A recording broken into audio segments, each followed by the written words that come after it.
10 million Americans being fully vaccinated today.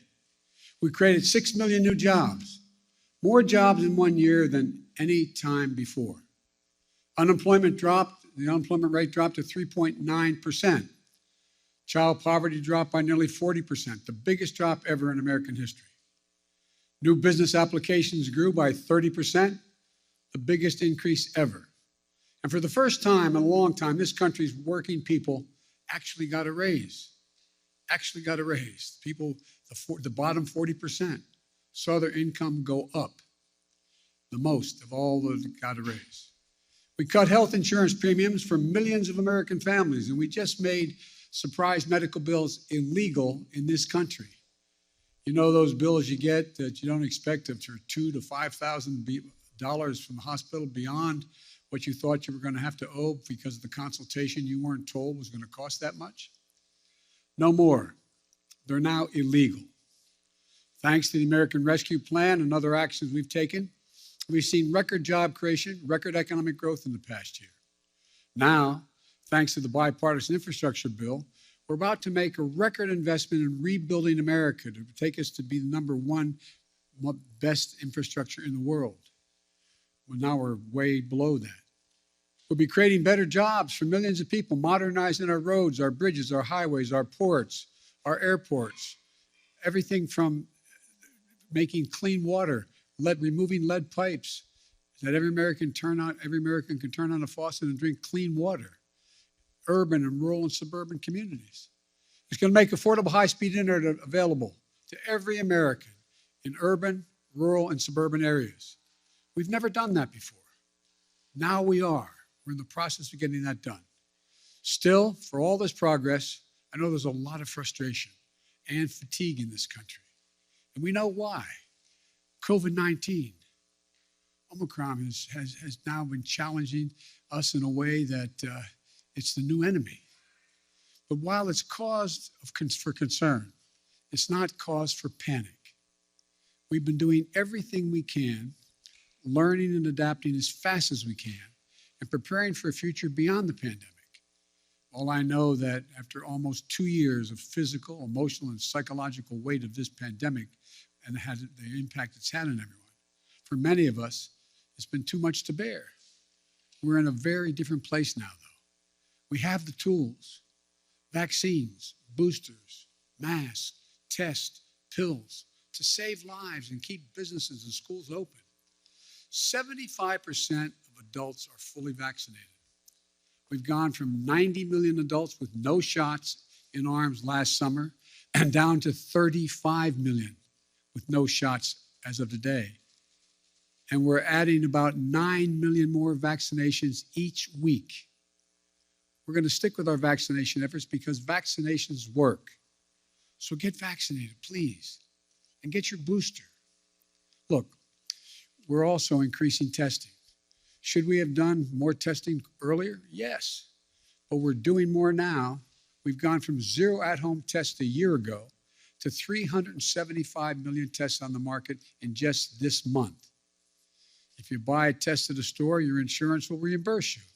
On top of that, we're making 1 billion at-home tests available for you to order and be delivered to your home for free.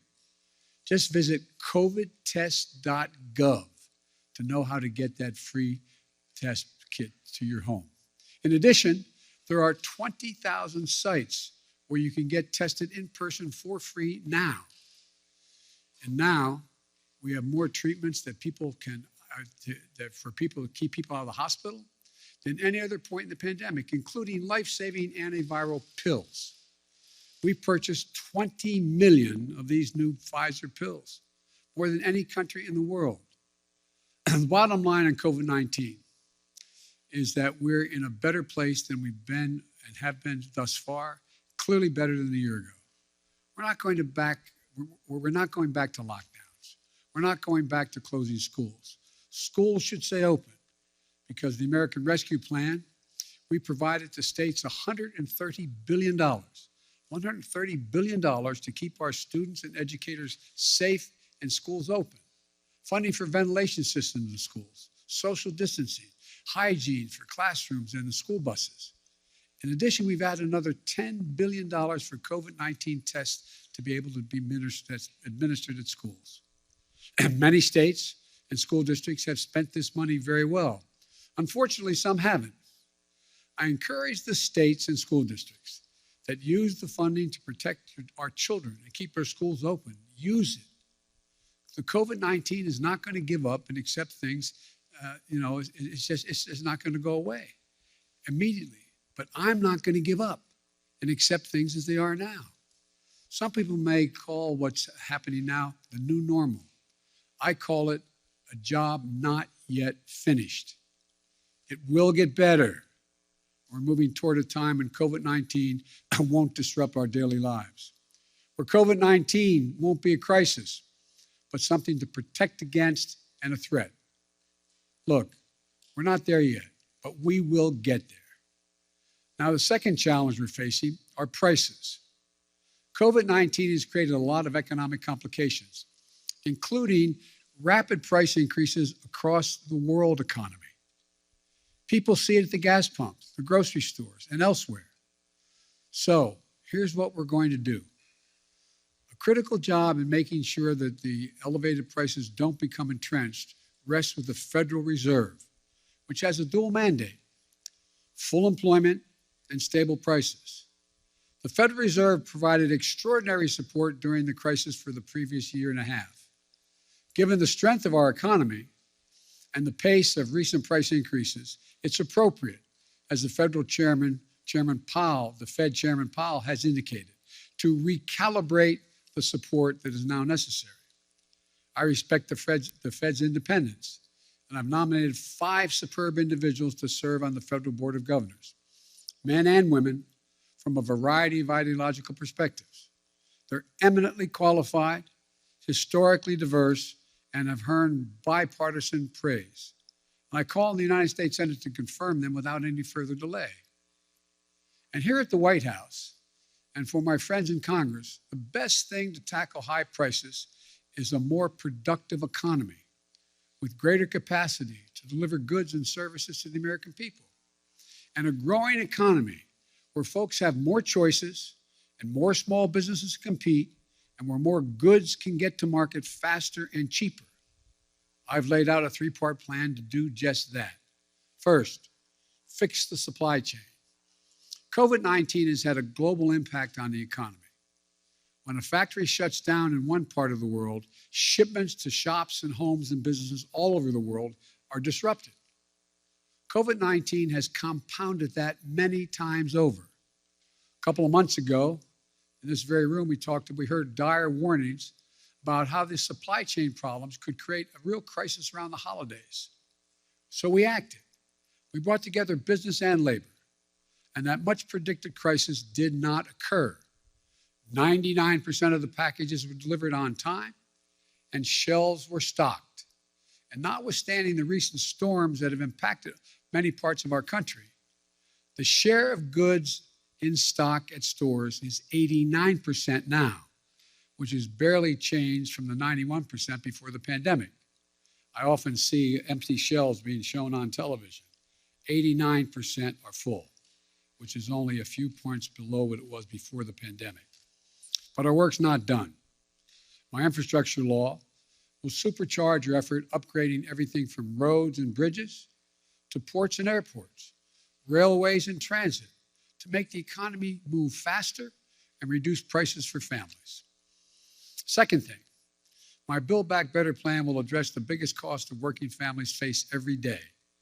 No other plan will do more to lower the cost for American families.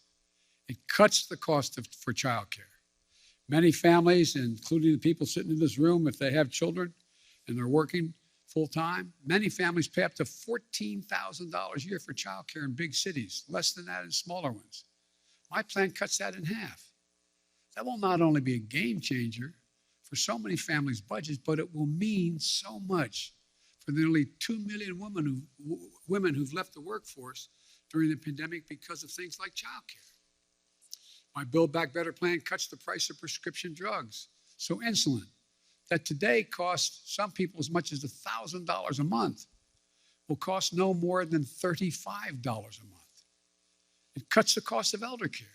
It lowers energy cost. And it will do all this without raising a single penny in taxes on people making under $400,000 a year or raising the deficit. In fact, my plan cuts the deficit and it boosts the economy by getting more people into the workforce. That's why 17 Nobel Prize winners for economics say it will ease long-term inflationary pressure. The bottom line, if price increases are what you're worried about, the best answer is my Build Back Better plan. Third thing we're going to do, promote competition. Look, in too many industries, a handful of giant companies dominate the market in sectors like meat processing, railroad, shipping, and other areas. This isn't a new issue. It's not been the reason we've had high inflation today. It's not the only reason. It's been happening for a decade. But over time, it has reduced competition, squeezed out small businesses and farmers, ranchers, and increased the price for consumers. We end up with an industry like the meat processing industry, where 4 big companies dominate the markets. Pay ranchers less for their cattle they grow, charge consumers more for beef, hamburger meat, whatever they're buying. Prices are up. Look, I'm a capitalist, but capitalism without competition is not capitalism. It's exploitation. So I signed an executive order to tackle unfair competition in our economy, and we're going to continue to enforce it, along with working with Congress where we can. I'll close with this. We have faced some of the biggest challenges that we've ever faced in this country these past few years. Challenges to our public health, challenges to our economy. But we're getting through it. And not only are we getting through it, we're laying the foundation for a future where America wins the 21st century by creating jobs at a record pace. Now we need to get inflation under control. We have developed an extraordinarily effective booster shots and antiviral pills. Now we need to finish the job to get COVID-19 under control. I've long said, it's never been a good bet to bet against the American people or America. I believe that more than ever today. We've seen the grit and determination of the American people this past year. But the best days of this country are still ahead of us, not behind us. Now, I'm happy to take questions. Yes. Thank you, Mr. President. I know some of my colleagues will get into some specific issues, but I wanted to zoom out on your first year in office. Inflation is up. Your signature domestic legislation is stalled in Congress. In a few hours from now, the Senate, an effort in the Senate to deal with voting rights and voting reform legislation is going to fail. COVID-19 is still taking the lives of 1,500 Americans every day, and the nation's divisions are just as raw as they were a year ago. Did you overpromise to the American public what you could achieve in your first year in office, and how do you plan to course correct going forward? Why are you such an optimist? Look, I didn't overpromise, but I have probably outperformed what anybody thought would happen. The fact of the matter is that we're in a situation where we have made enormous progress. You mentioned the number of deaths from COVID. Well, it was 3 times that not long ago. It's coming down. Everything's changing. It's getting better. Look, I didn't overpromise, but I think if you take a look at what we've been able to do, you'd have to acknowledge we made enormous progress. But one of the things that I think is something that, one thing I haven't been able to do so far is get my Republican friends to get in the game of making things better in this country. For example, I was reading the other day, and I wrote the quote down so I don't misquote him. A quote from Senator Sununu when he decided that he wasn't going, Governor Sununu, when he decided he wasn't going to run for the Senate in New Hampshire. Here's what he said. They were all, for the most part, content with the speed at which they weren't doing anything. It was very clear that we just had to hold the line for 2 years. Okay, so I'm just going to be a roadblock for the next 2 years? That's not what I do, Sununu said. He went on to say, it bothered me that they were okay with that. Then he goes on to say, I said, okay, So we're not going to get stuff done if we win the White House back, Why didn't we do anything in 2017 and 2018? And then he said, how the Republicans who spoke to answer the challenge? He said, crickets, yeah, crickets. They had no answer.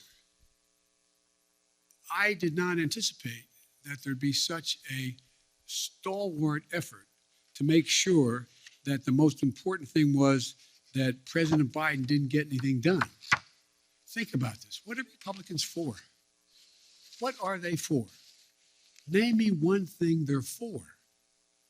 And so the problem here is that I think what I have to do in the change in tactic, if you will, I have to make clear to the American people what we are for. We've passed a lot.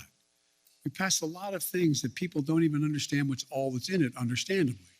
Remember when we passed the Affordable Care Act and everybody thought that, it really was getting pummeled and beaten. And it wasn't until after we're out of office in that next campaign when that off-year campaign, and I went into I wasn't in office anymore, went in a whole bunch of districts campaigning for Democrats and Republican districts who said they wanted to do away with health care, with Obamacare.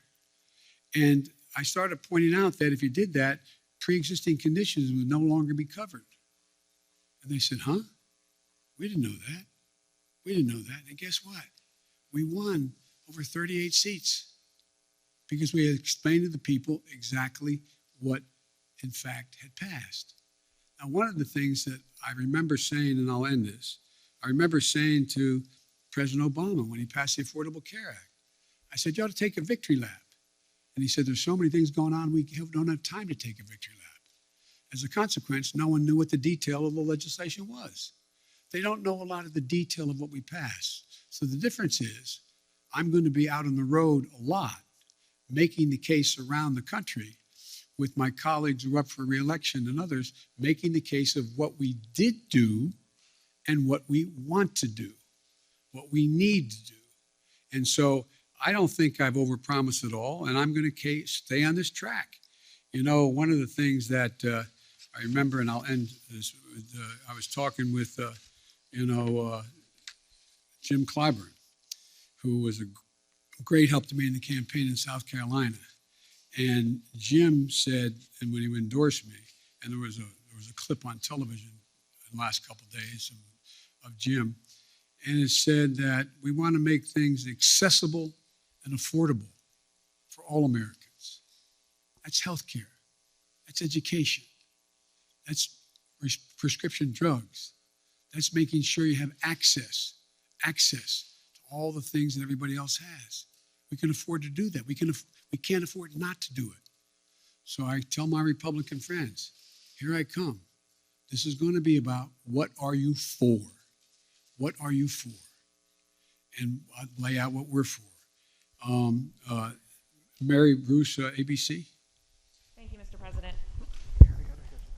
You mentioned your Republican colleagues, but right now your top two legislative priorities, your social spending package and voting rights legislation, are stalled, blocked by your own party after months of negotiation. You are only guaranteed control of Washington for one more year before the midterms. Do you need to be more realistic and scale down these priorities in order to get something passed? No, I don't think so. When you say more realistic, I think it's extremely realistic to say to people, because let me back up. You all really know the politics of this country and your networks and others. You spend a lot of time, which I'm glad you do, polling this data, determining what the American people's attitudes are, et cetera. American people overwhelmingly agree with me on prescription drugs. They overwhelmingly agree with me on the cost of education. They overwhelmingly agree with me on early education. They overwhelmingly go on the list on child care. And so we just have to make the case of what we're for and what the other team's not for. Look, we knew all along that a lot of this was going to be an uphill fight. And one of the ways to do this is to make sure we make the contrast as clear as we can. And one of the things that I think we're going to have to do is just make the case. I don't think there's anything unrealistic about what we're asking. I'm not asking for castles in the sky. I'm asking for practical things the American people have been asking for a long time. A long time. And I think we can get it done.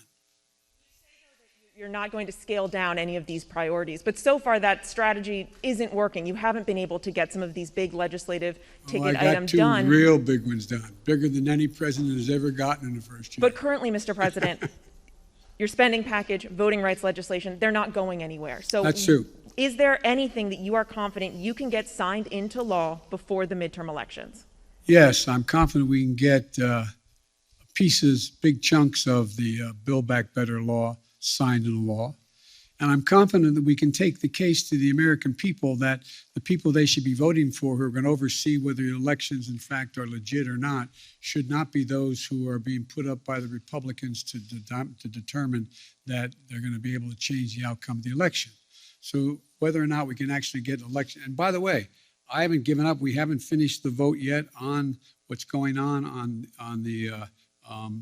voting rights and the John Lewis bill and others. But so look, this is, I've been engaged a long time in public policy, and I don't know many things that have been done in one fell swoop. And so I think the most important thing to do is try to inform, not educate, inform the public of what's at stake in stark terms, and let them make judgments and let them know who's for them and who's against them, who's there and who's not there, and make that the case. And that's what I'm going to be spending my time doing in this off-year election.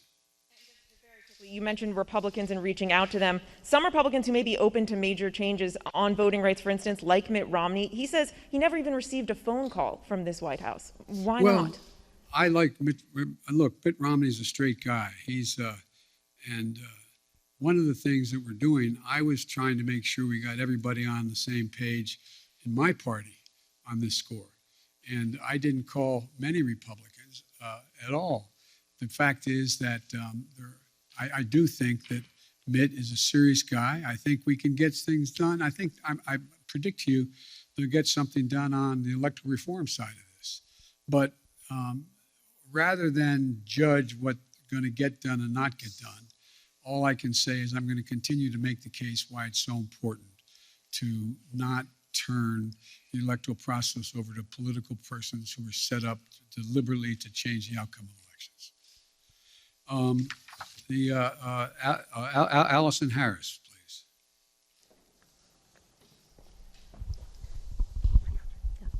Thank you, Mr. President. Speaking of voting rights legislation, if this isn't passed, do you still believe the upcoming election will be fairly conducted and its results will be legitimate? Well, it all depends on whether or not we're able to make the case to the American people that some of this is being set up to try to alter the outcome of the election. And it's one thing, look, maybe I'm just being too much of an optimist. Remember how we thought not that many people were going to show up to vote in the middle of a pandemic? We had the highest voter turnout in the history of the United States of America. Well, I think if, in fact, no matter how hard they make it for minorities to vote, I think you're going to see them willing to stand in line and defy the attempt to keep them from being able to vote. I think you're going to see the people we're trying to keep from being able to show up, showing up and making the sacrifice that needs to be made in order to change the law back to what it should be. But it's going to be difficult. I make no bones about that. It's going to be difficult. But we're not there yet. We've not run out of options yet, and we'll see how this moves. And on Omicron and education, teachers are in revolt in so many places. Parents are at odds over closing schools and remote learning. You say we're not going to go back to closing schools. You said that just moments ago, yet they're closing in some areas. What do you say to those teachers and principals and parents about school closings, and what can your administration do to help make up for learning loss for students? First of all, I'd put in perspective the question you asked.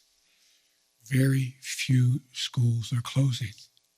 Over 95% are still open.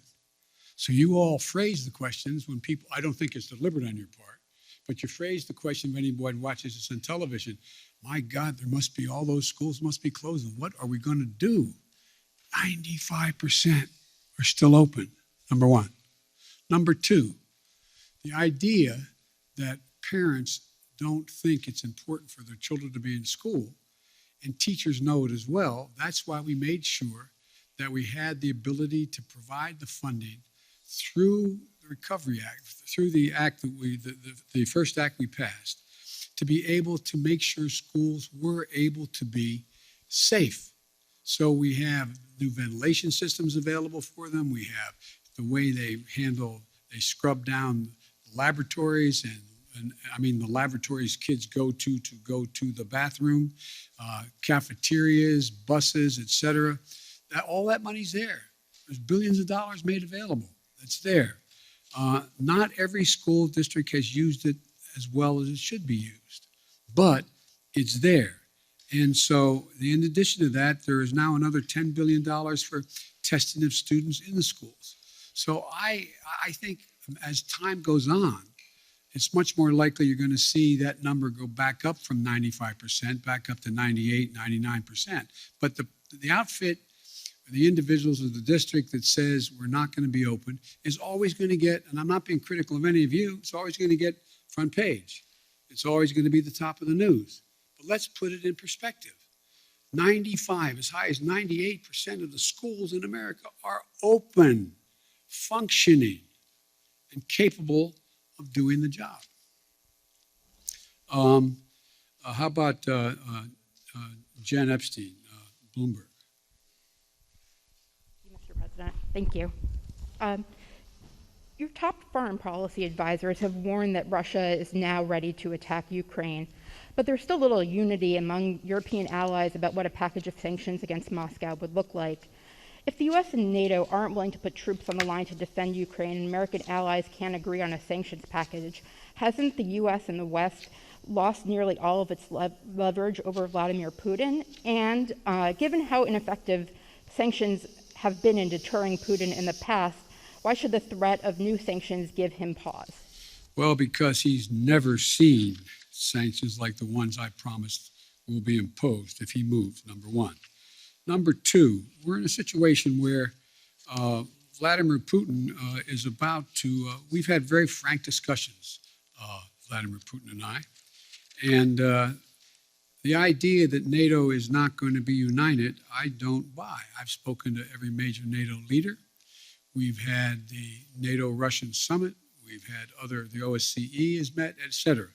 And so I think what you're going to see is that Russia will be held accountable if it invades. And it depends on what it does. It's one thing if it's a minor incursion and then we end up having a fight about what to do and not do, etc.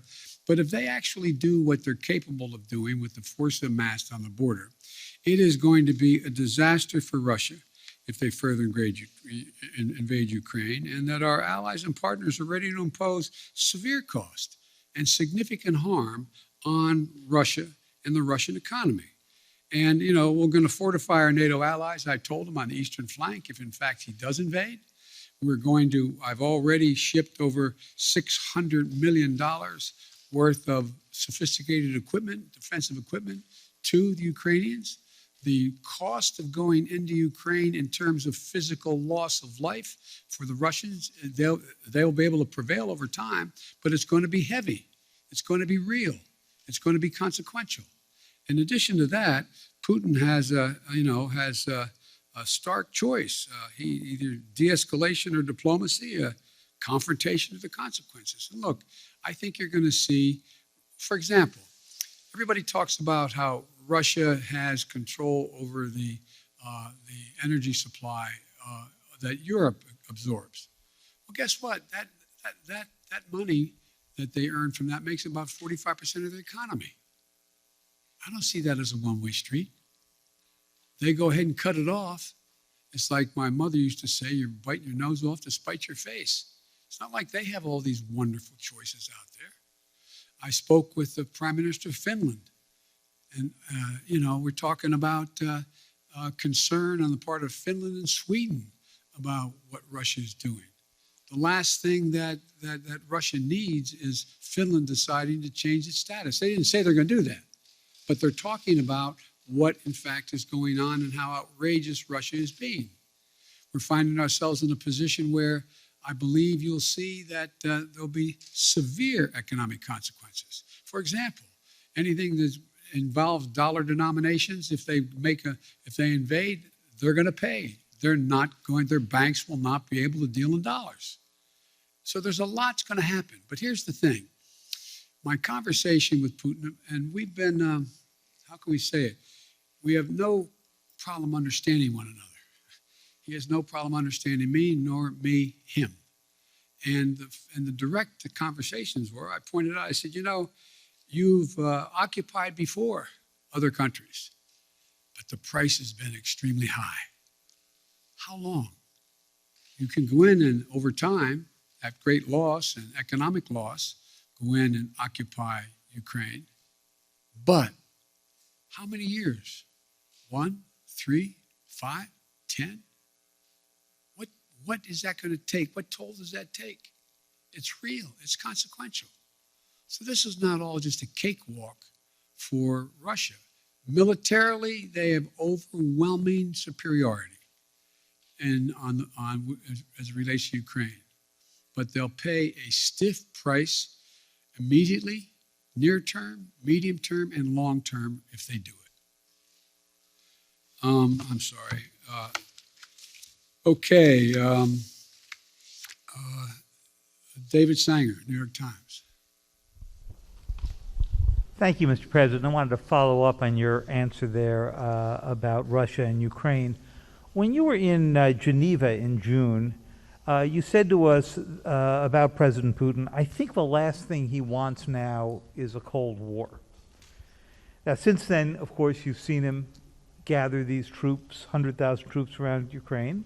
Your Secretary of State said today he thought he could invade it at any moment. You've seen the cyber attacks, and you've seen the demand that he have a sphere of influence in which you would withdraw all American troops and nuclear weapons from what used to be the Soviet bloc. So I'm wondering if you still think that the last thing he wants is a Cold War.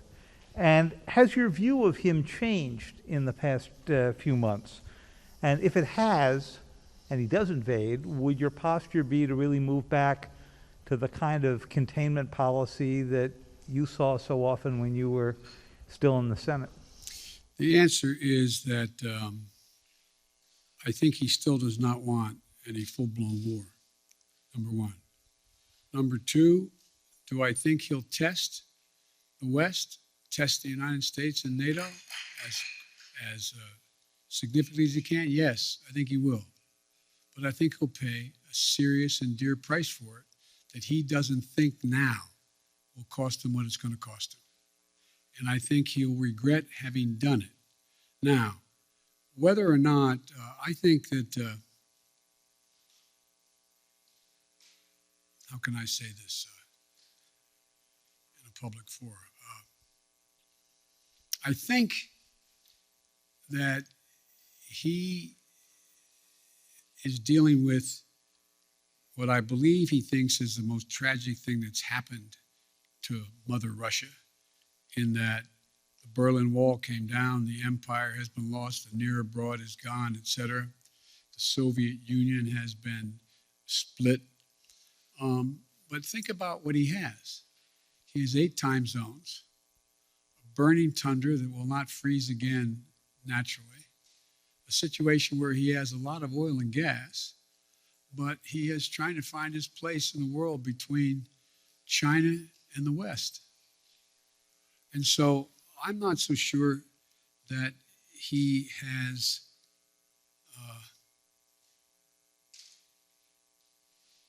David, I'm not so sure he is certain what he's going to do.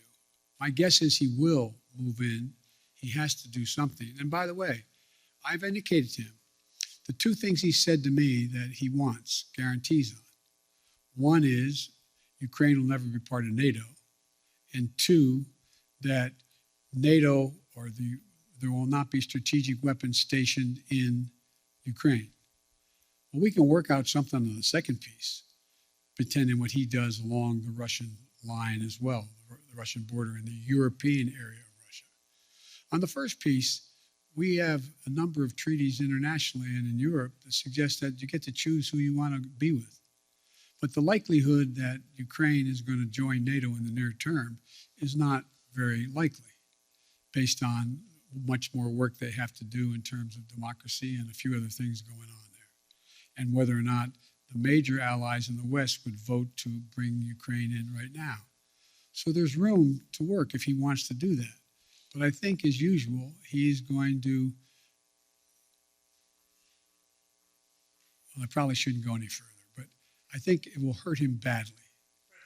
Like you were offering some way out here, some off-ramp, and it sounds like what it is at least an informal assurance that NATO is not going to take in Ukraine anytime in the next few decades, and it sounds like you're saying we would never put nuclear weapons there.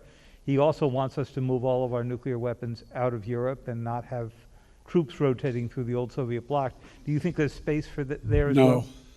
No, there's not space for that. We won't permanently station, but the idea we're going to actually increase troop presence in Poland or Romania, etc., if in fact he moves, because we have a sacred obligation in Article 5 to defend those countries. They are part of NATO. We don't have that obligation relative to Ukraine, although we have great concern about what happens in Ukraine. Thank you. Maureen, USA Today. Thank you, Mr. President. I wanted to follow up on your comment on Build Back Better and also ask you a question about the pandemic. You said that you're confident you can pass big chunks of Build Back Better this year. Does that wording mean that you are thinking about, you're looking at breaking the package up into individual portions? And then on the pandemic, now that the Supreme Court has blocked the vaccination or test rule for larger businesses, are you reconsidering whether to require vaccines for domestic flights as a way to boost vaccination rates? No, look, first of all, on the last part of the question, the Supreme Court decision, I think, was a mistake, but you still see thousands and thousands of people who work for major corporations having to be tested as a consequence of the decision made by the corporation, not by the standard ISET that is there. I think you'll see that increase, not decrease, number one. What was the first part of your question? On your comment that you made that you're confident that major chunks of Build Back Better can pass, are you breaking it up? Does that mean? It's clear to me that that we're going to have to probably break it up. I think that we can get, and I've been talking to a number of my colleagues on the Hill, I think it's clear that we would be able to get support for the $500+ billion for energy and the environmental issues that are there, number one. Number two, I know that the two people who've opposed, on the Democratic side at least, support a number of the things that are in there. For example, Joe Manchin strongly supports early education, 3 and 4 years of age, strongly supports that. There is strong support for, I think, a number of the way in which to pay for this proposal. So I think there is, I'm not going to negotiate against myself as to what should and shouldn't be in it, but I think we can break the package up, get as much as we can now, and come back and fight for the rest later.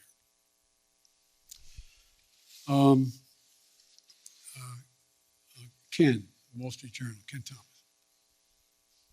Thank you, Mr. President. I wanted to ask you about the economy. As you said earlier, Americans are feeling the squeeze of inflation. Oil prices have been at about a 7-year high recently. How long should Americans expect to face higher prices when they're at the grocery store, when they're at the gas pump? Is this something that they're going to see into the summer, into next fall? And separately, you talk about the importance of the Fed, but isn't that an acknowledgement that you're limited in what you can do? If you're relying on the Fed to make decisions and you're unable to get a Build Back Better proposal through, aren't you simply limited in what you can do to deal with inflation? Well, look, as you know, Ken, the inflation has everything to do with the supply chain. And I think what you're seeing is that we've been able to make progress on speeding up the access to materials. For example, 1/3 of the increase in cost of living is the cost of automobiles. The reason automobiles have skyrocketed in price is because of the lack of computer chips. So we have the capacity, and we're going to do everything in our power to do it, to become self-reliant on the computer chips that we need in order to be able to produce more automobiles. That's underway. We've already passed, within the context of another bill, money for that in the House of Representatives, before the House of Representatives now.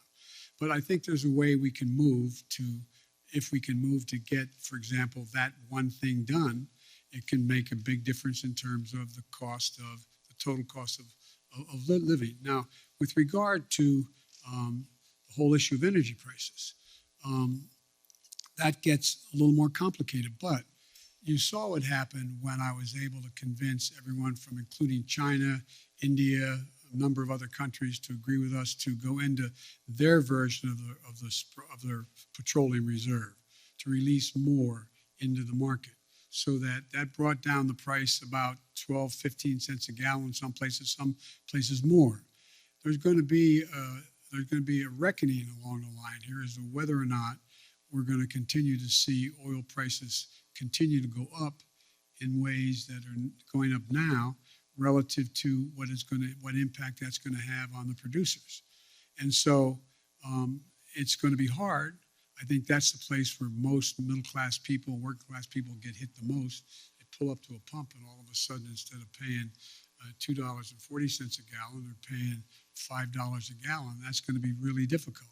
But so we're going to continue to work on trying to increase oil supplies that are available. And I think there's ways in which we can be of some value added in terms of the price of gas, natural gas and the like, to take the burden off the European countries that are now totally dependent on Russia. But it's going to be hard. It's going to be very hard. But I think that we have to deal with, for example, like I said, you have a circumstance where people are paying more for a pound of hamburger meat than they ever paid. Well, one of the reasons for that is you don't have that many folks out there that are the ones that are got the big four controlling it all. And so you're going to see more and more, we're going to move on this competition piece to allow more and more smaller operations to come in and be able to engage in buying and providing the access to much cheaper meat than exists now. But it's going to be a haul. Now, and I assume the reason you said if I can't get Build Back Better relates to what those 17 Nobel laureate economists said, that if in fact we could pass it, it would actually lower the impact on inflation, reduce inflation over time, et cetera. So there's a lot we have to do. It's not going to be easy, but I think we can get it done, but it's going to be painful for a lot of people in the meantime. That's why the single best way to take the burden off middle-class and working-class folks is to pass the Build Back Better piece that are things that they're paying a lot of money for now. If you get to trade off higher gases, you're putting up with higher price of hamburgers and gas versus whether or not you're going to be able to pay for education and or child care and the like. I think most people would make the trade. Their bottom line would be better in middle-class households. But it's going to be hard, and it's going to take a lot of work. Sir, you mentioned China. Do you think the time has come to begin lifting some of the tariffs on Chinese imports? Or is there a need for China to make do on some of its commitments in the Phase 1 agreement? Some business groups would like you to begin lifting up those tariffs on China. Well, I know that, and that's why my trade rep is working on that right now. The answer is uncertain. It's uncertain. I'd like to be able to be in a position where I could say they're meeting the commitments, or more of their commitments, and be able to lift some of it. But we're not there yet. Nancy, CBS. Thank you so much, Mr. President. This afternoon, the Senate Minority Leader, Mitch McConnell, said that the midterm elections are going to be a report card on your progress on inflation, border security, and standing up to Russia. Do you think that that's a fair way to look at it? And if so, how do you think that report card looks right now? I think report cards can look pretty good if that's where we're at. But look, the idea that Mitch has been very clear. He's going to do anything to prevent Biden from being a success. I get on with Mitch. I actually like Mitch McConnell. We like one another. But he has one straightforward objective. Make sure that there's nothing I do that makes me look good in the mind, in his mind, with the public at large. And that's okay. I'm a big boy. I've been here before. But the fact is that I think that I'm happy to debate and have a referendum on how I handle the economy, whether or not I've made progress on. Look, again, how can I'm taking too long answering your questions. I apologize. I think that the fundamental question is, what's Mitch for? What's he for on immigration? What's he for? What's he proposing to make anything better? What's he for dealing with Russia? It's different than I'm proposing that many of his Republican friends or his colleagues are supporting as well. What's he for on these things? What are they for? So everything's a choice, a choice. I think look, I've laid out a proposal on immigration that if we passed it, we'd be in a totally different place right now. But we're not there because we don't have a single Republican vote. My buddy John McCain's gone. So, I mean, it's going to take time. And again, I go back to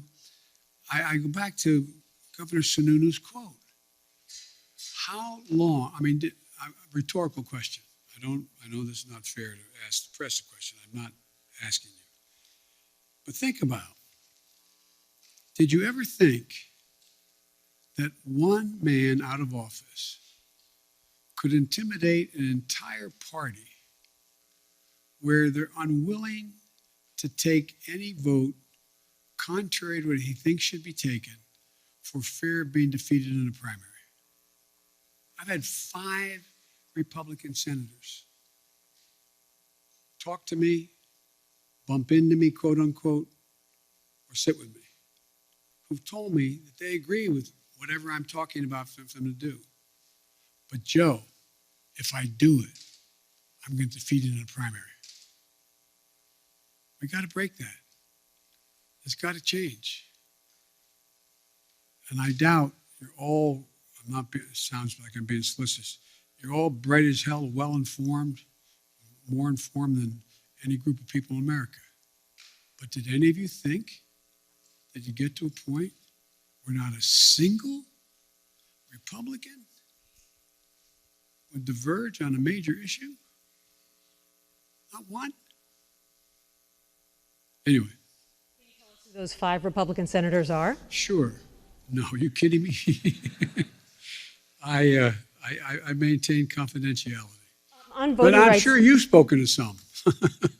On voting rights, sir, yes. At your first press conference 10 months ago, I asked you if there was anything you could do beyond legislation to protect voting rights. And at that time you said yes, but I'm not going to lay out a strategy before you and the world now. Now that legislation appears to be hopelessly stalled, can you now lay out your strategy to protect voting rights? Well, I'm not prepared to do that in detail in terms of the executive orders I may be able to engage in and other things I can do. But one of the things we have done, we have significantly beefed up the number of enforcers in the Justice Department who are there to challenge these unconstitutional efforts, in our view, unconstitutional efforts on the part of the Republicans to stack the election and subvert the outcomes. We have begun to organize in ways that we didn't before the communities beyond the civil rights community to make the case to the rest of the American people what's about to happen, what will happen if, in fact, these things move forward. if I had talked to you, not you, I'm using you in an editorial sense, if I've talked to the public about the whole idea of subversion of elections by deciding who the electors are after the fact, I think people would have looked at me like, whoa, I mean, I taught constitutional law for 20 years, a 3-credit course in separation of powers, and on Saturday mornings when I was a senator. And I never thought we'd get into a place where we were talking about being able actually, what they tried to do this last time out, send different electors to the state legislative bodies to represent who won the election, saying that I didn't win, but Republican candidate won. I doubt whether anybody thought that would ever happen in America in the 21st century, but it's happening. And so I guess what I'm saying is, Nancy, is that I think that there are a number of things we can do, but I also think we will be able to get significant pieces of the legislation, if we don't get it all now, to build to get it so that we get a big chunk of the John Lewis legislation as well as the fair elections process. Sir, on COVID, if you don't mind, you touted the number of Americans who are now fully vaccinated with 2 shots, but even some of your own medical advisors say that people aren't fully protected unless they have that 3rd shot, a booster. Why hasn't this White House changed the definition of fully vaccinated to include that 3rd booster shot? Is it because the numbers of fully vaccinated Americans would suddenly look a lot less impressive? No, it's not that at all. It's just this has become clearer and clearer. And every time I speak of it, I say, if you've been vaccinated, get your booster shot. Everybody get the booster shot. It's the optimum protection you can have. You're protected very well with 2 shots. If it's the Pfizer, anyway, you're protected. But you are better protected with the booster shot. The definition right now. I'm following what the answer is yes, get the booster shot. It's all part of the same thing. You're better protected. Okay, Alex Alper, Reuters. Thank you, Mr. President. I wanted to follow up briefly on a question asked by Bloomberg. You said that Russia would be held accountable if it invades, and it depends on what it does. It's one thing if it's a minor incursion, and we end up having to fight about what to do and what not to do. Are you saying that a minor incursion by Russia into Ukrainian territory would not lead to the sanctions that you have threatened, or are you effectively giving Putin permission to make a small incursion into the country? Good question. That's how it did sound like, didn't it? The most important thing to do, big nations can't bluff, number 1. Number 2, the idea that we would do anything to split NATO, which would have a profound impact on one of Putin's objectives is to weaken NATO, would be a big mistake.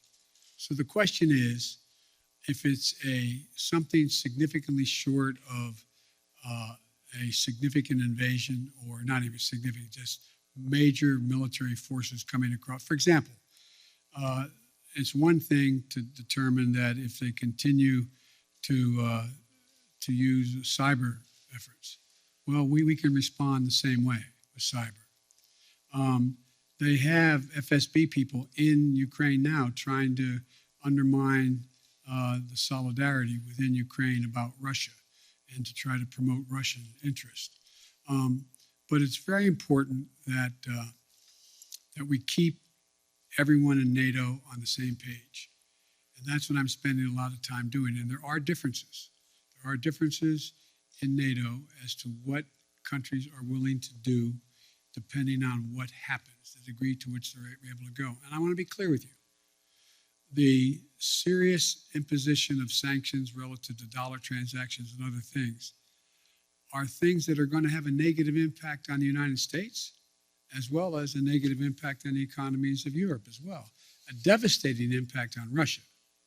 And so I got to make sure everybody's on the same page as we move along.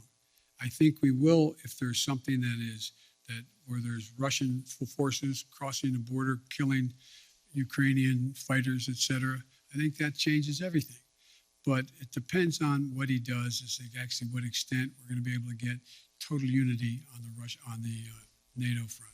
If I may ask a quick one on Iran, I just wanted to get your sense of whether the Vienna talks are making any progress, if you still think it's possible to reach a deal for both sides to resume compliance with the Iran nuclear deal, or if it's time to give up on that. Thank you. I'll do it in reverse. It's not time to give up. There is some progress being made. The P5+1 is on the same page, but it remains to be seen. Okay, Kristen, NBC. Very quickly on Russia, I do have a number of domestic policy issues, but on Russia very quickly, it seemed like you said that you have assessed, you feel as though he will move in. Has this administration, have you determined whether President Putin plans to invade or move into Ukraine, as you said? Look, the only thing I'm confident of is that decision is totally, solely, completely a Putin decision. Nobody else is going to make that decision. No one else is going to impact that decision. He's making that decision.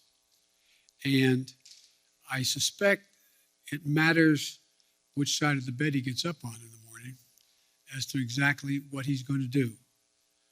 And I think it is not irrational, if he wanted to talk about dealing with strategic doctrine and dealing with force structures in Europe and in the European parts of Russia. But I don't know whether he's decided he wants to do that or not.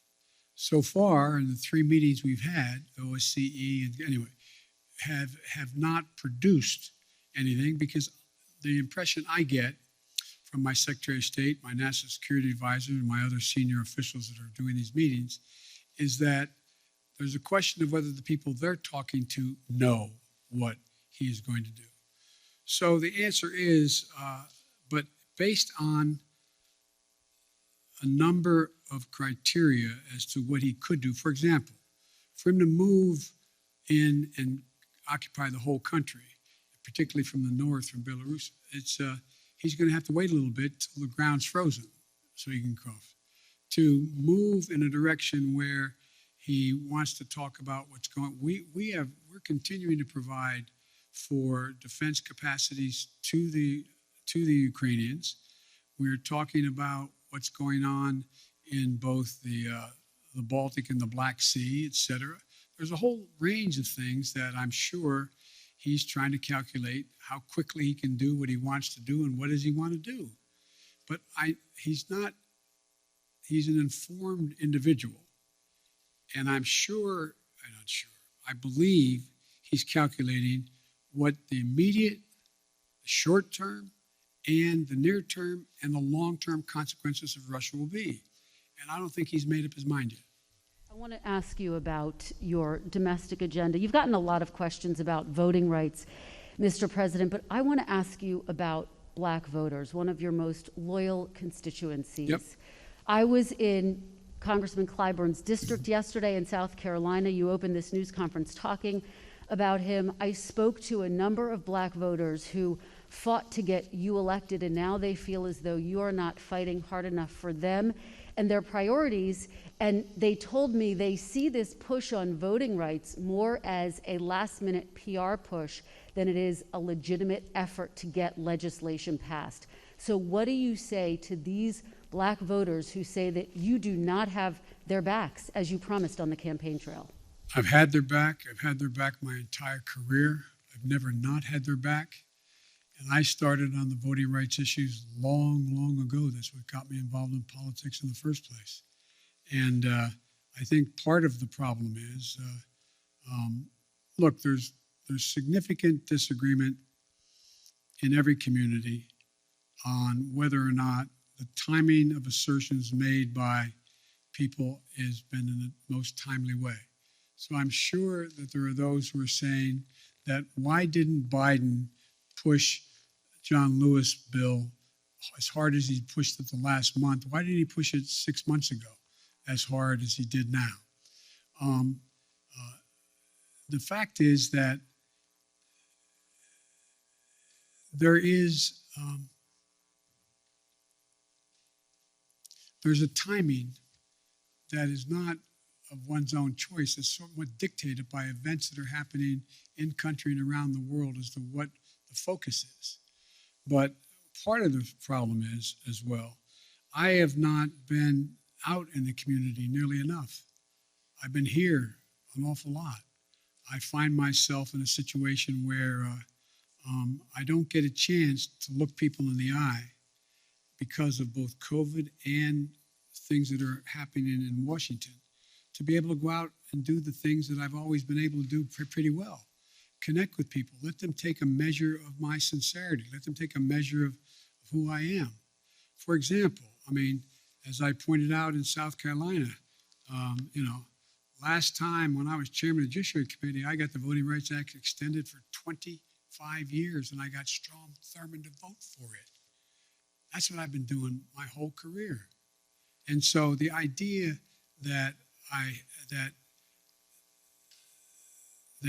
didn't either anticipate or because I didn't speak to it as fervently as they want me to earlier. In the meantime, I was spending a lot of time, spent hours and hours and hours talking with my colleagues on the Democratic side, trying to get them to agree that if in fact this occurred, if this push continued, that they would be there for John.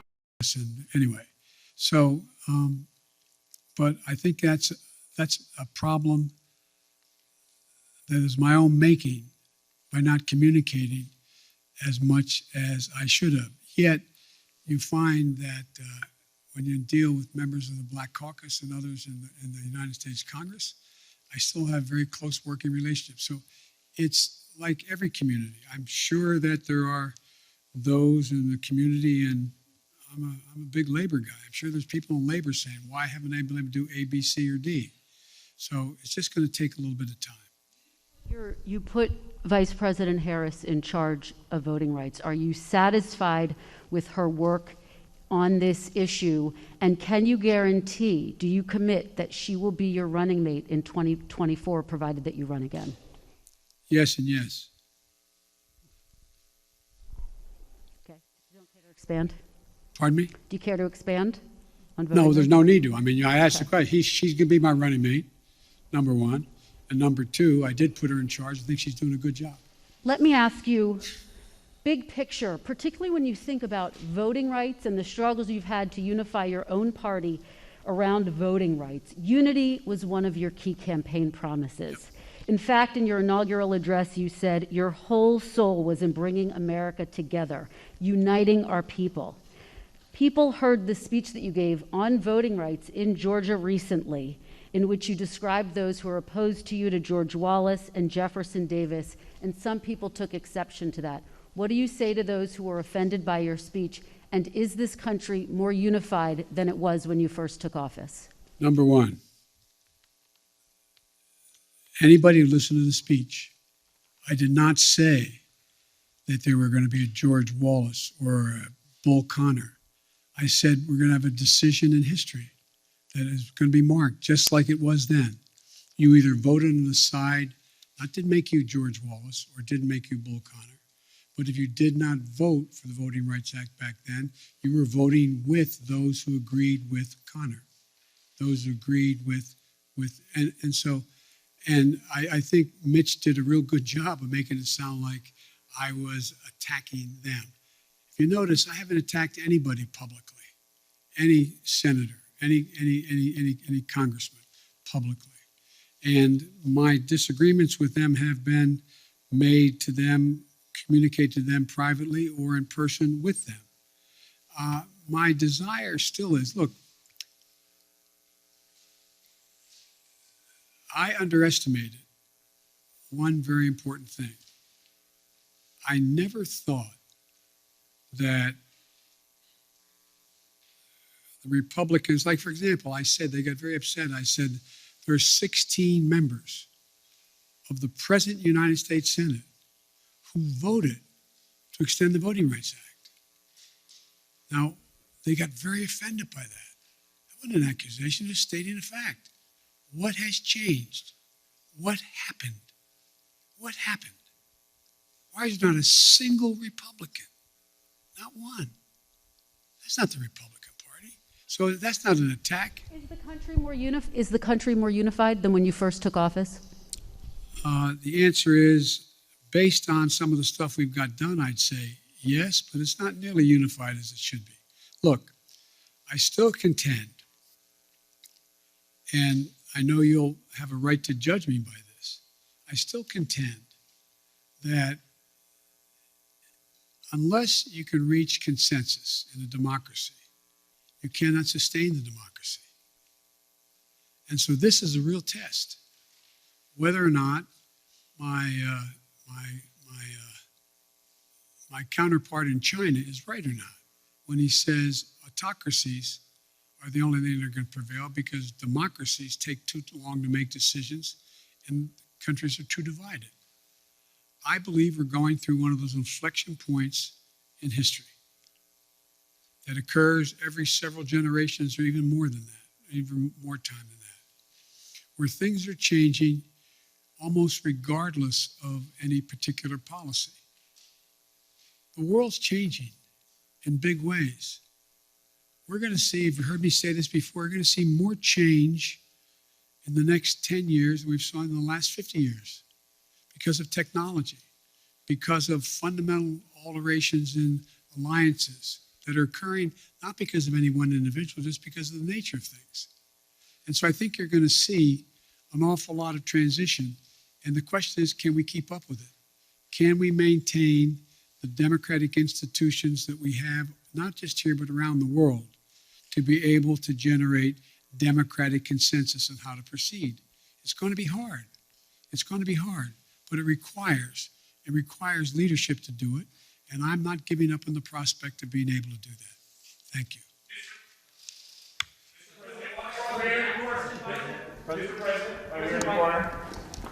Mr. President. Thank you, sir. There are deep questions among Americans about the competence of government, from the messy rollout of 5G this week to the Afghanistan withdrawal to testing on COVID. What have you done to restore Americans' faith in the competence of government? And are you satisfied by the view of the competence of your government? Look, let's take Afghanistan. I know you all would like to focus on that, which is legitimate. We were spending $1 trillion a week. $1 billion a week in Afghanistan for 20 years. Raise your hand if you think anyone was going to be able to unify Afghanistan under one single government.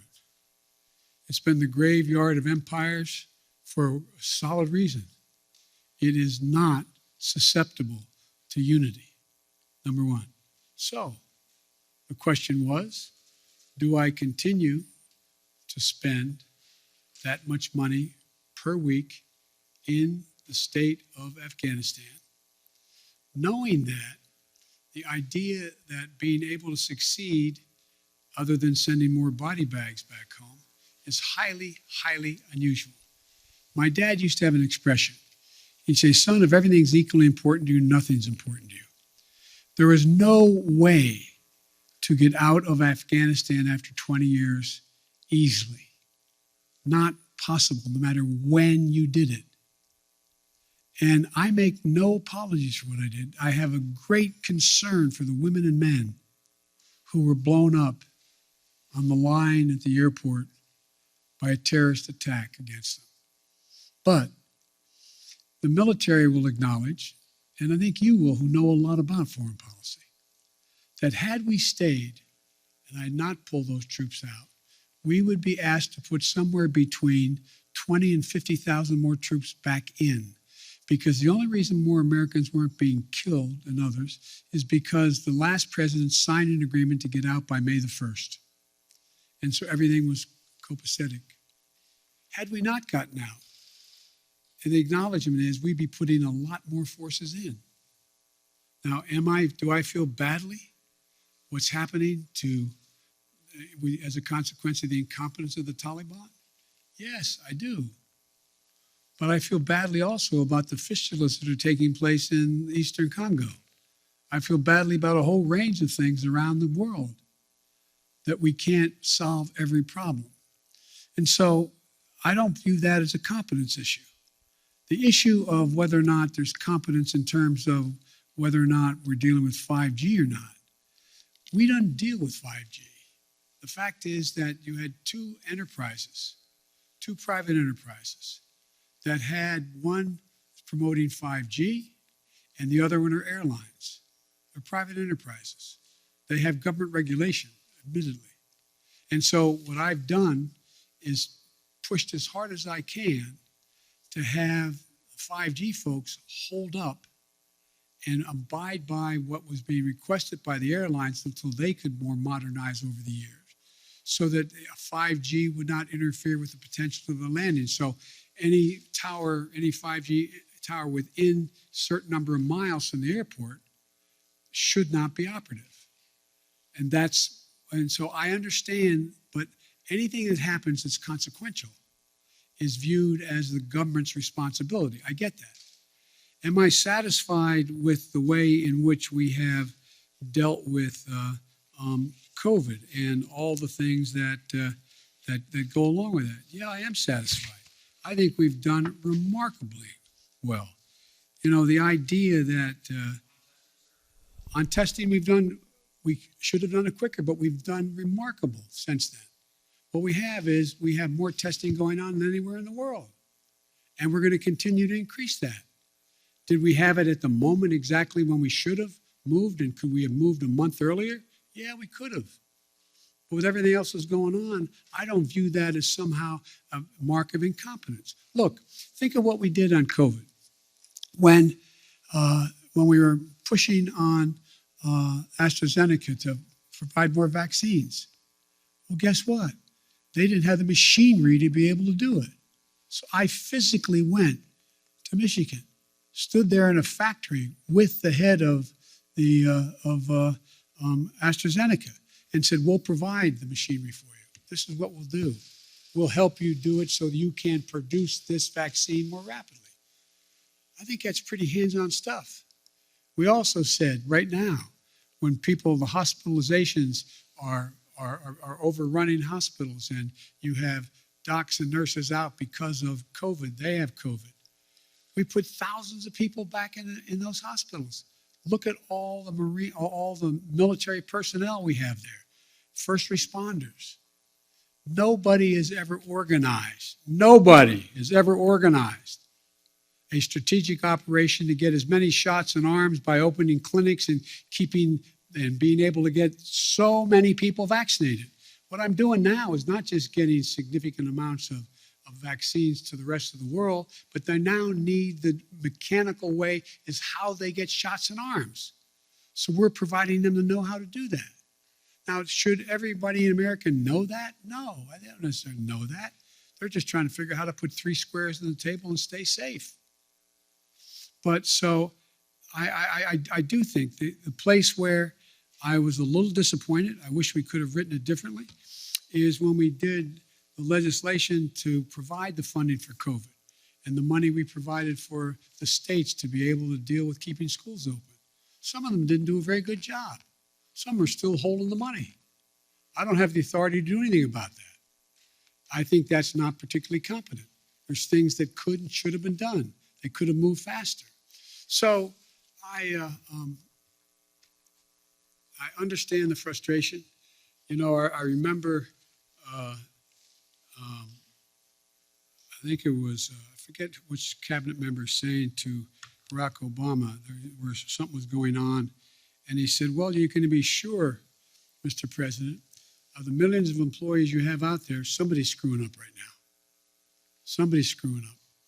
So, it's just but I think you have to look at things that we used to look at it on balance. What is the trajectory of the country? Is it moving in the right direction now? I don't know how we can say it's not. I understand the overwhelming frustration, fear, and concern with regard to inflation and COVID. I get it. But the idea, if I told you when we started, I tell you what I'm going to do. First year, I'm going to create over 6 million jobs. I'm going to get unemployment down to 3.9%. I'm going to generate, and I named it all. You look at me like you're nuts. Maybe I'm wrong. President, at least in our recent memory, with as much Washington experience as you entered this office with, but yet after we sit here for more than an hour, I'm not sure I've heard you say if you would do anything differently in the second year of your term. Do you plan to do anything differently? Yeah, look, the thing I have to do... Are you satisfied with your team here at the White House, sir? I'm satisfied with the team. There's 3 things I'm going to do differently now that I've gotten the critical crises out of the way in the sense of that knowing exactly where we're going. Number 1, I'm going to get out of this place more often. I'm going to go out and talk to the public. I'm going to do public fora. I'm going to interface with them. I'm going to make the cases what we've already done, why it's important, and what we'll do what will happen if they support what else I want to do. Number 2, I'm bringing in more and more now that I have time. I mean, literally, like you, I'm not complaining. It's, 12, 14 hours a day. No complaints. I really mean that sincerely. But now that certain of the big chunks have been put in place and we know the direction, I'm also going to be out there seeking more advice of experts outside, from academia to editorial writers to think tanks, and I'm bringing them in, just like I did early on, bringing in presidential historians to get their perspective on what we should be doing, seeking more input, more information, more constructive criticism about what I should and shouldn't be doing. And the third thing that I'm going to be doing a lot more of is being in a situation where I'm able to I'm going to be deeply involved in these off-year elections. We're going to be raising a lot of money. We're going to be out there making sure that we're helping all of those candidates, and scores of them have already asked me to come in and campaign with them, to go out and make the case in plain, simple language as to what it is we've done, what we want to do, and why we think it's important. How many more hours am I doing this? I'm happy to stick around.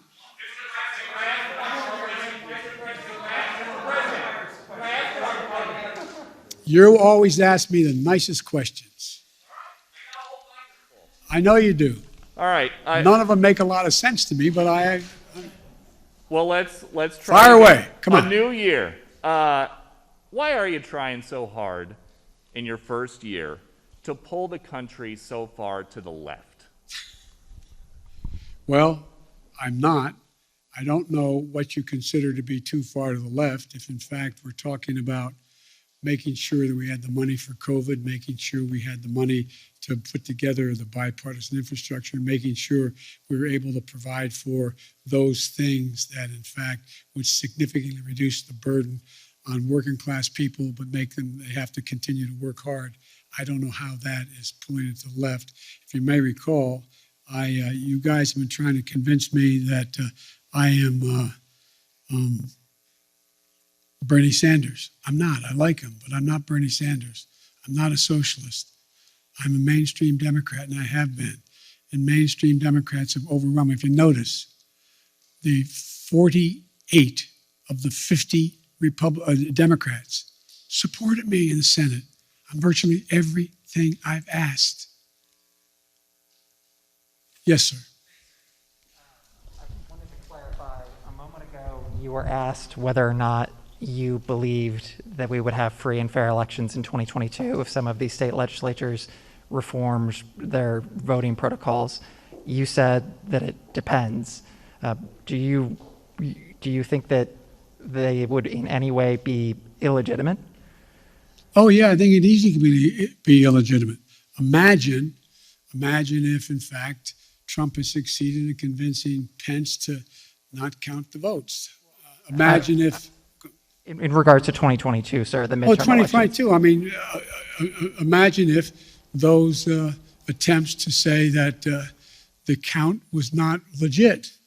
You have to recount it, and we're not going to count. We're going to discard the following votes. I mean, sure, I'm not saying it's going to be legit.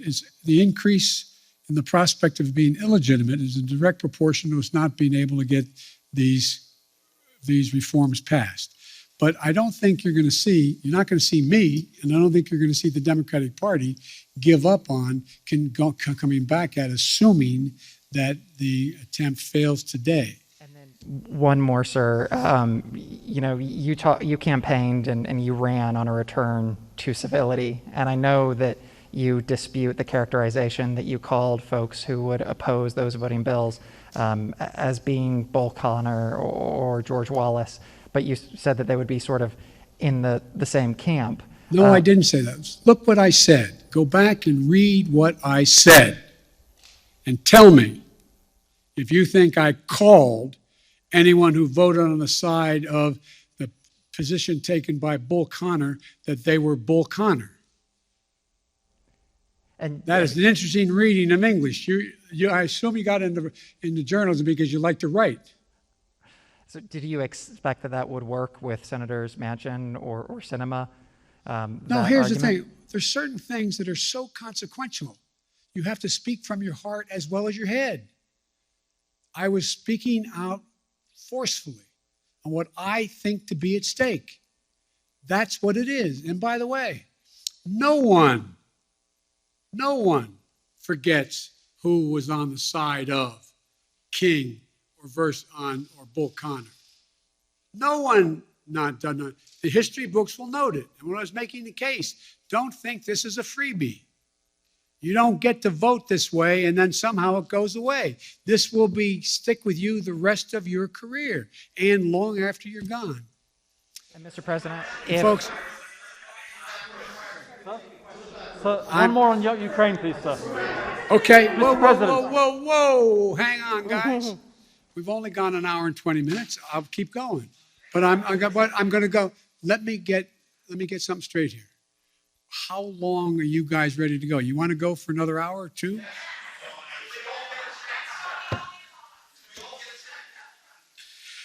Okay. I'm going to go. I tell you what, folks. I'm going to go another 20 minutes till 1:15. Okay? Yes, sir. Thank you. I'll wait for the microphone. President Biden, on the... I want to thank my communications staff for the great help here. Well, President Biden, on the coronavirus, we're tragically approaching nearly 1 million Americans who died. And I'd like to ask you why it is during your 3.5-hour virtual summit in November with the Chinese president you didn't press for transparency, and also whether that has anything to do with your son's involvement in an investment firm controlled by Chinese state-owned entities. The answer is that I did raise the question of transparency. I spent a lot of time with him. And the fact is that they're just not being transparent. Transparency on the coronavirus origins. Yes. And you did during the virtual summit. Is there a reason your press staff was unaware of that? And what did you say to the Chinese president? And they weren't with me the entire time. Look, I made it clear that I thought that China had an obligation to be more forthcoming on exactly what the source of the virus was and where it came from. Yes. Mr. President, I would like to ask you about foreign policy. One of the first priority that you declared when you came to office was to end the war in Yemen, the catastrophic war in Yemen. You appointed a special envoy. Today, one of your allies, United Arab Emirates, is asking your administration to put back the Houthi rebels or militias back on the terror list. Are you going to do that? And how are you going to end the war in Yemen, sir? The answer is it's under consideration, and ending the war in Yemen takes the two parties to be involved to do it, and it's going to be very difficult. Yes. Thank you very much for this honor. James Rosen with Newsmax. I'd like to raise a delicate subject, but with utmost respect for your life accomplishments and the high office you hold.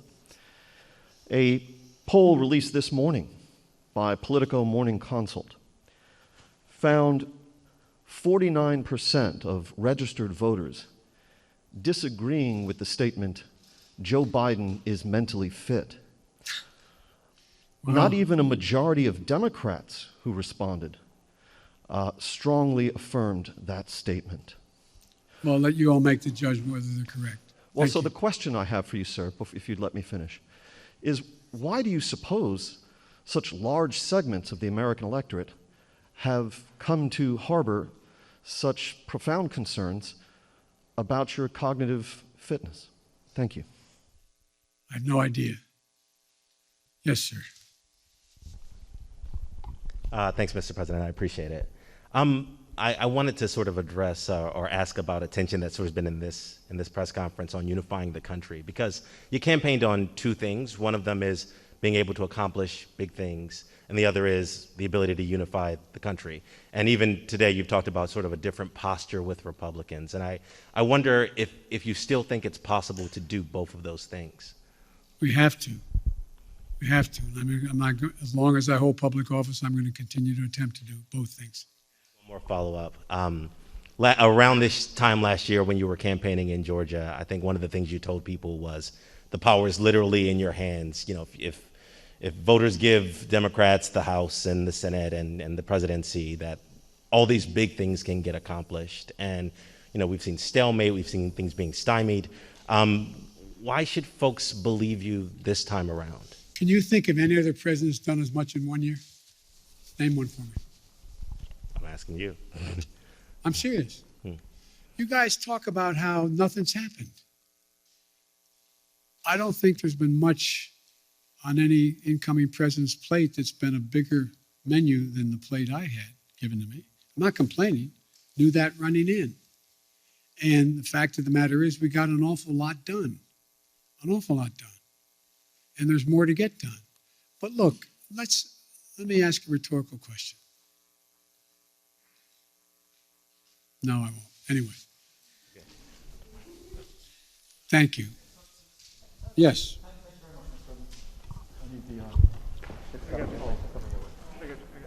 Be careful. Don't get hurt, man. No, I'm going to take care. Mr. President, thank you. Sebastian Smith from AFP. Another question on Ukraine. Ukraine borders 4 NATO member countries. How concerned are you concerned that a real conflagration in Ukraine, if the Russians really go in there, that it could suck in NATO countries that are on the border and you end up with an actual NATO-Russia confrontation of some kind? And secondly, are you entertaining the thought of a summit with Vladimir Putin as a way to perhaps try and put this whole thing to bed, address their concerns, and negotiate a way out of this? The last question, yes, when we talked about whether or not we'd pick the 3 meetings we talked about, and we talked about we would go from there if there was reason to go to a summit. We talked about a summit as being before the Ukraine item came up in terms of strategic doctrine and what the strategic relationship would be. So I still think that is a possibility, number one. Number two, I am very concerned. I'm very concerned that this could end up being, look, the only war that's worse than one that's intended is one that's unintended. And what I'm concerned about is this could get out of hand, very easily get out of hand because of what you said, the borders of Ukraine and what Russia may or may not do. I am hoping that Vladimir Putin understands that he is short of a full-blown nuclear war. He's not in a very good position to dominate the world. And so I don't think he thinks that. But it is a concern. And that's why we have to be very careful about how we move forward and make it clear to him that there are prices to pay that could, in fact, cost his country an awful lot. But of course you have to be concerned when you have, nuclear power invaded. If he invades, it hasn't happened since World War II. This is the most consequential thing that's happened in the world in terms of war and peace since World War II. Yes. Nearly 2 years have passed since the beginning of the global coronavirus outbreak, and you again today acknowledge that Americans are frustrated and they're tired. Based on your conversations with your health advisors, what type of restrictions do you imagine being on Americans this time next year, and what does the new normal look like for social gatherings and travel to you? Well, the answer is I hope the new normal will be that we don't still have 30-some million people not vaccinated. I hope the new normal is people have seen what their own interest is and have taken advantage of what we have available to us. Number two, with the pill that is a problem that appears to be as efficacious as it seems to be, that they're going to be able to deal with this virus in a way that after the fact you have an ability to make sure you don't get very sick. Number three, I would hope that what happens is the rest of the world does what I'm doing and provides significant amounts of the vaccine to the rest of the world, because it's not sufficient that we just have this country not have the virus or be able to control the virus, but that we can't build a wall high enough to keep a new variant out. So it requires one of the things that I want to do, and we're contemplating figuring out how to do, we are contemplating how to get done, and that is how do we move in a direction where the world itself is vaccinated. It's not enough just to vaccinate 340 million, fully vaccinate 340 million people in the United States. That's not enough. It's not enough to do it here. We have to do it, and we have to do a lot more than we're doing now, and that's why we have continued to keep the commitment of providing vaccines and available cures for the rest of the world as well. And if I could, sir, and I should have said this before, Francesca Chambers-McClatchy, how do you plan to win back moderates and independents who cast a ballot for you in 2020, but polls indicate are unhappy with the way you're doing your job now? I don't believe the polls.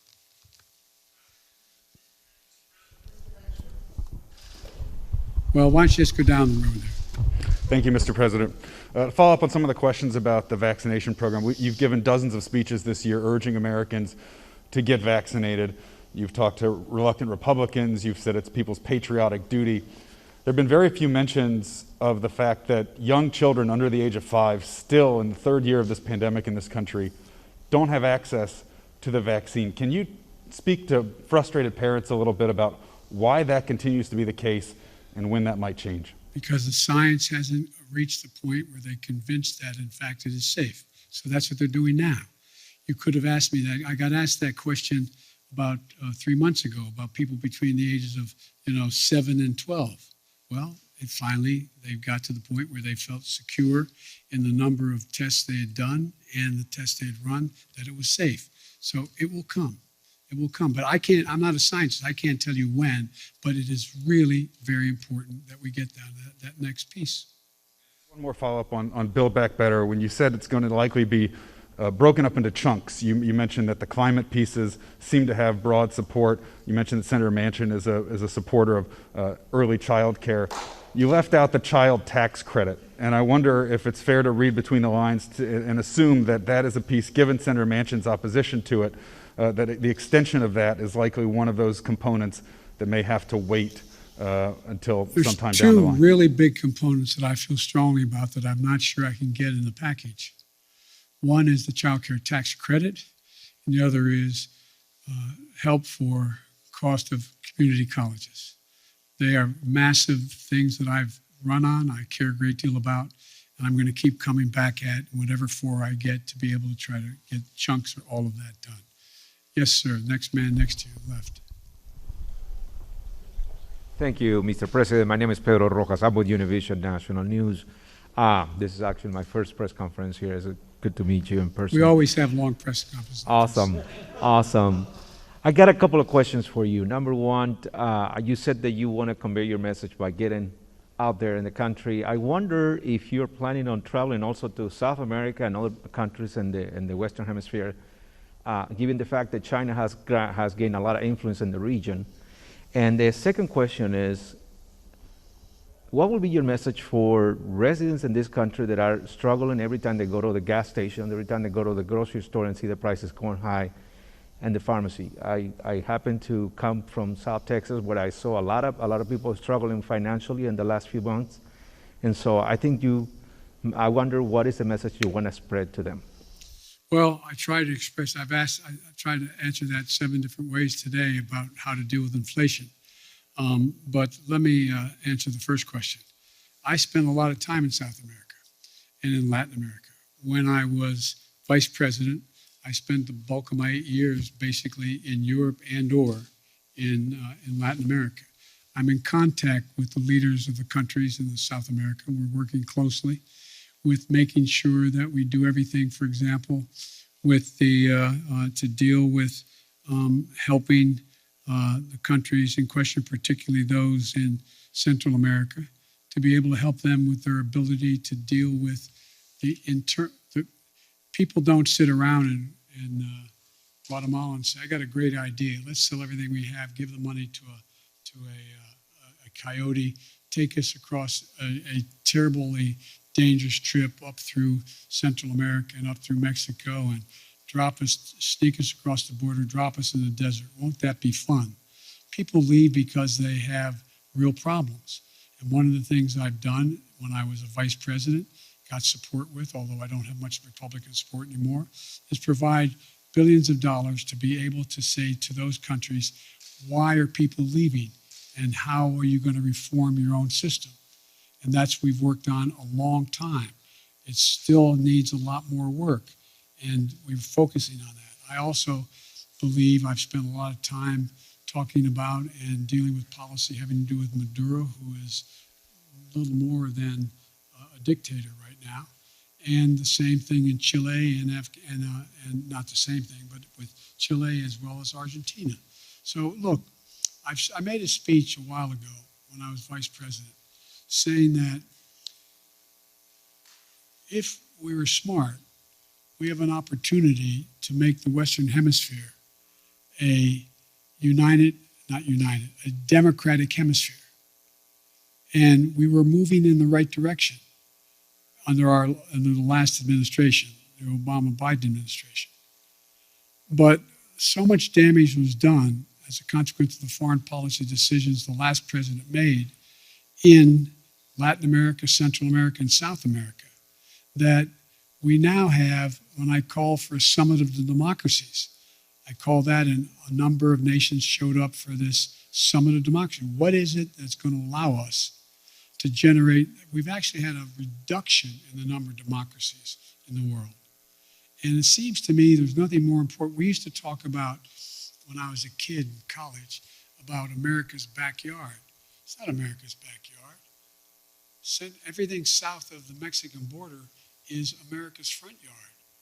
And we're equal people. We don't dictate what happens in any other part of this continent or the South American continent. We have to work very hard on it. But the trouble is we're having great difficulty making up for the mistakes that have been made the last 4 years, and it's going to take some time. Yes, gentleman in the back. And then I'll go to this side, okay? Thank you, Mr. President. Alexander Nazarian, Yahoo News. And thank you for holding this press conference. I hope there's more of them. Anytime you have extra 3 hours, we can do it. We'll stay for a couple more. You said you were surprised by Republican obstruction of your agenda, but didn't the GOP take exactly the same tactic when you were vice president to Barack Obama? So why did you think they would treat you any differently than they treated him? Well, first of all, they weren't nearly as obstructionist as they are now, number one. They stated that. But you had a number of Republicans we worked with closely. From John McCain, a number of Republicans we worked closely with. Even back in those days, Lindsey Graham. And so the difference here is there seems to be a desire to work with them. And I didn't say my agenda. I'm saying, what are they for? What is their agenda? They had an agenda back in the administration when the 8 years we were president and vice president, but I don't know what their agenda is now. What is it? The American public is outraged about the tax structure we have in America. What are they proposing to do about it? Anything? Have you heard anything? Anything. I haven't heard anything. The American public is outraged about the fact that we're the state of the environment, the vast majority of the public. What have they done to do anything to ameliorate the climate change that's occurring other than to deny it exists? So what I'm saying is the difference between then and now is not only the announcement that was made, anything to stop Barack Obama. I get that part. But what eventually happened, we were able to get some things done. We were able to work through some things. On the stuff that was really consequential in terms of ideologically divisive, it was a real fight. But I don't think there's a time when I wonder what would be the Republican platform right now. What do you think? What do you think their position on taxes are? What do you think their position on human rights is? What do you think their position is on whether or not we should what we should do about the cost of prescription drugs? What do you think? I mean, I honest to God don't know what they're for, yet I know a lot of these senators and congressmen, and I know they do have things they want to support, whether they're things I want or not. But you don't hear much about that. And every once in a while, when you hear something where there's a consensus, it's important but a small item, and it doesn't get much coverage at all where it occurs. I'm not meaning coverage. I mean, there's not much discussion about it. So I just think it's a different, and I don't know that no matter how strongly one supports as a Republican and or supports the former president of the United States, I don't know how we can't look at what happened on January 6th and think that's a problem. That's a real problem. One more question, Mr. President. By the way, it's a quarter of, guys, so I'm going to do this. If you answer me easy questions, I'll give you quick answers. There's an increasing concern, I think, among some Democrats that even if schools do continue to open, and I get that most of them are now open, Republicans will weaponize this narrative of you and other leading Democrats, allowing them to stay closed in the midterms next year. And obviously that issue has a lot of traction with suburban parents, as I think we saw in Virginia. I'm confused by the question. I'm sorry. Well, could school reopenings or closures become a potent midterm issue for Republicans to win back the suburbs? Oh, I think it could be, but I hope in God that look, maybe I'm kidding myself, but as time goes on, the voter who is just trying to figure out, as I said, how to take care of their family, put 3 squares on the table, stay safe, be able to pay their mortgage or their rent, etc., is becoming much more informed on the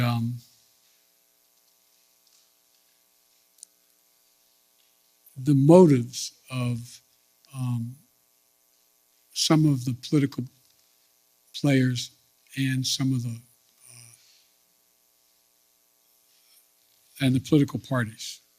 And I think that they are not going to be as susceptible to believing some of the outlandish things that have been said and continue to be said. Every president, not necessarily in the first 12 months, but every president the first couple of years, every president, of the last presidents, at least 4 of them, have had polling numbers that are 44% favorable. So it's this idea that, but you all, not you all, but now it is, well, Biden's at, one poll showed him at 33%. The average is 44, 45%. One poll him at 49%. I mean, the idea that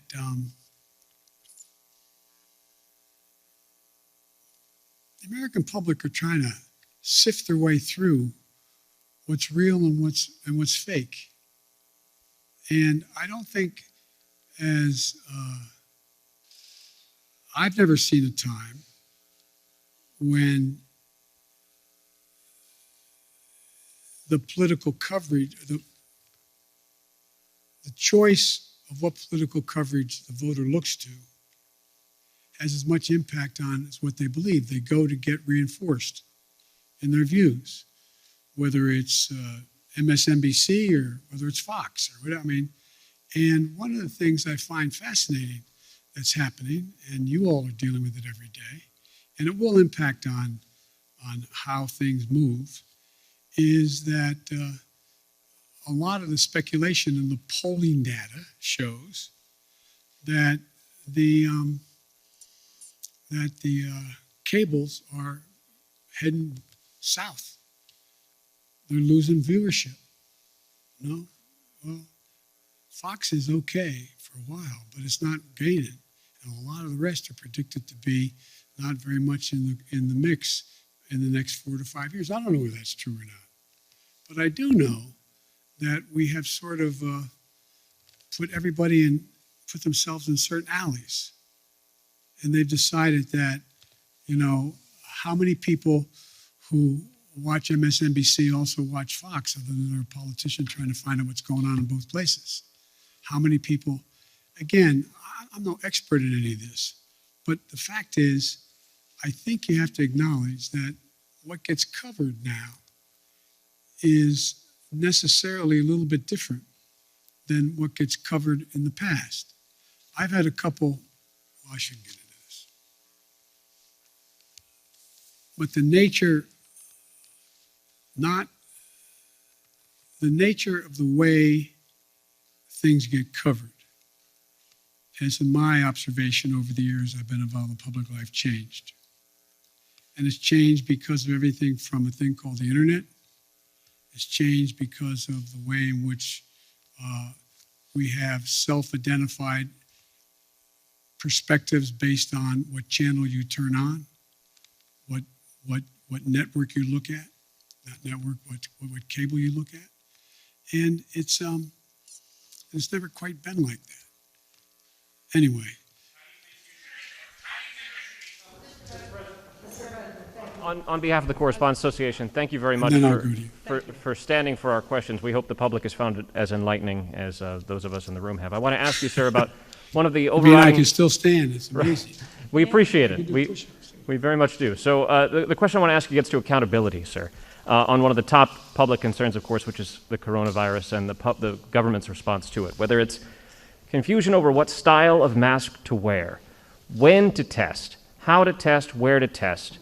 The public is confused, sir, and you see that in the drop-off in the polling on this question. Why did you tell Jeff that you were satisfied with your team? Why are you not willing to make or interested in making any changes, either at the CDC or other agencies, given the fact that the messages have been so confusing? Well, first of all, the message is, to the extent they've been confusing, is because the scientists, they're learning more. They're learning more about what's needed and what's not needed. And so the fact is that the one piece that has gotten a lot of attention is the communications capacity of the CDC. Well, she came along and said, look, I'm a scientist, and I'm learning. I'm learning how to deal with stating what is the case that we've observed. But look, I think that it's a little bit like saying, when we went through the whole issue of how to deal with polio and the polio shots, what was said in the beginning was, oh, no, it's changed a little bit. We moved this way or that way. Or when we dealt with anything else. I mean, this was a brand new virus, a brand new phenomenon. Some of it was deadly. Other was more communicable. This is an unfolding story. It's the nature of the way diseases spread.